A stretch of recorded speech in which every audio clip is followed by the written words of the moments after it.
এক ছিল বুড়িমা, তার কোনো সন্তান ছিল না, আপন বলতে ছিল একটা ছাগল আর একটা বাঁশের লাঠি। বুড়িমা থাকত গ্রামের একদম শেষ প্রান্তে, বনের ধারে। সবাই তাকে ভয় করত না, বরং স্নেহ করত, কারণ সে দয়ালু ছিল। কিন্তু একটা সময় তার কপালে ঝামেলা এলো। একদিন গভীর রাতে হঠাৎ করেই এক ভয়ানক ঝড় ওঠে। ঝড়ের মাঝে একটা ছায়ামূর্তি দরজার সামনে এসে দাঁড়ায়। দরজায় টোকা দেয়, ঠক ঠক। বুড়িমা দরজা খুলে দেখেন, এক বিশাল কালো চেহারার লোক দাঁড়িয়ে। চোখ জ্বলজ্বল করছে, মুখে বিকট হাসি।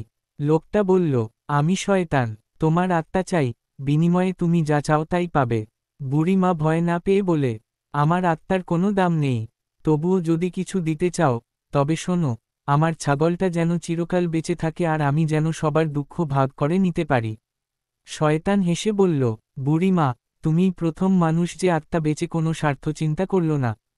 ঠিক আছে, আমি চুক্তি করি, কিন্তু শর্ত আছে। যদি তুমি 7 দিনের মধ্যে কাউকে মিথ্যে কথা বলো, আমি তোমার আত্মা নিয়ে যাব। বুড়িমা রাজি হল। শয়তান চুক্তি করল ও অদৃশ্য হয়ে গেল। Dash dash dash. সপ্তাহের প্রথম দিন, এক গরিব বালক এলো, বলল তার মায়ের জন্য কিছু খাবার চাই। বুড়িমা সত্যি সত্যি যা ছিল তাই দিল।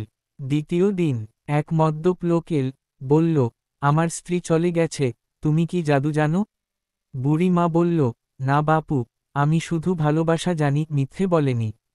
তৃতীয় থেকে ষষ্ঠ দিন, বুড়িমা প্রতিদিন সততা আর ভালোবাসা দিয়ে মানুষকে সাহায্য করল। তার মুখে কখনো মিথ্যে এল না। Dash dash dash. সপ্তম দিন, এক চতুর লোক এল, আসলে সে ছিল শয়তান নিজেই মানুষের রূপে। সে বুড়িমার কাছে এসে বলল, তুমি কি সত্যিই ভালো মানুষ? কখনোই মিথ্যে বলো না? বুড়িমা হেসে বলল, আমি মানুষ, মাঝে মাঝে ছোট ছোট মিথ্যে বলি, কিন্তু কারো ক্ষতি করার জন্য নয়। শয়তান তখন আসল রূপে ফিরে বলল, তুমি নিজেই স্বীকার করলে, এখন তোমার আত্মা আমার। কিন্তু ঠিক তখনই বুড়িমা বলল, আমার কথা পুরোটা শোনোনি। আমি বলেছিলাম, মাঝে মাঝে বলি, কিন্তু এই 7 দিন বলিনি। শর্ত ছিল, সপ্তাহের মধ্যে মিথ্যে বললে, আর আমি বলিনি। শয়তান চুপসে গেল, কারণ সে জানত বুড়িমা ঠিক বলছে। সে রাগে গর্জে উঠল, আকাশ কাঁপিয়ে উঠল, কিন্তু কিছু করতে পারল না। শেষে বলল, তুমি আমায় হারালে, বুড়িমা, আজ থেকে তুমি অভিশাপ মুক্ত, আর কেউ তোমার ক্ষতি করতে পারবে না। শয়তান চলে গেল। Dash dash dash. শেষাংশ। বুড়িমা আবার শান্তিতে থাকতে লাগল। ছাগলটা কখনো মরল না, বরং গ্রামবাসীরা তাকে মায়ের ছাগল বলত। বুড়িমার ঘরে ভালোবাসা, সত্য আর সাহসের আলো জ্বলত।